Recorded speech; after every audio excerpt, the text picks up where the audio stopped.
लोकशाहीचा बुलंद आवाज, रिपब्लिकन वार्ता, महाराष्ट्र। नांदगावला शेकडो दिव्यांग बांधवांनी एकत्रित येऊन तहसीलदार व गटविकास अधिकाऱ्यांना दिले विविध मागण्यांचे निवेदन। बातमी येते नांदगाव येथून। नाशिक जिल्ह्याच्या नांदगाव तालुक्यातील प्रहार दिव्यांग क्रांती आंदोलन संघटना नांदगाव तालुका यांच्या वतीने नांदगाव तालुक्यातील सर्व दिव्यांगांच्या अडचणी लक्षात घेता नांदगाव तहसील कार्यालयाचे तहसीलदार व नांदगाव पंचायत समितीचे गटविकास अधिकारी यांना विविध मागण्यांचे निवेदन देण्यात आले। दिव्यांग बांधवांना पंचायत समितीतील शासकीय कामासाठी तसेच तहसीलदार कार्यालयात रेशन कार्ड 12 अंकी नंबरसाठी 6 ते वर्षभरापासून कार्यालयात खूप चक्रा माराव्या लागत असून अनेक लाभ व सुविधांपासून वंचित राहत असल्याने प्रहार संघटनेने शेकडो बांधवांना एकत्रित करून हा पवित्रा घेतला आहे।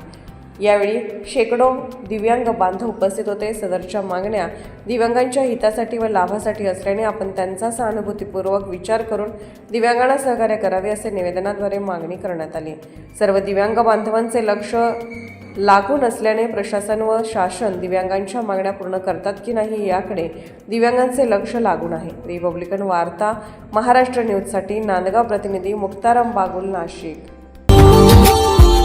Subscribe now and press the bell icon. Never miss an update.